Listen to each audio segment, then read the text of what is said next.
ಸಮಯ ಸಾಧಿಸಿ ಜಗ ಹೀಗೆ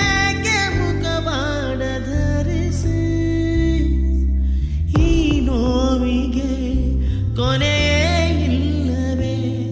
ದಿನಕ್ಕೊಂದೊಂದು ಅವಮಾನ ಸಹಿಸಿ ಬದಲಾದೀತೆ ಎಲ್ಲ ಎಂದಾದರೂ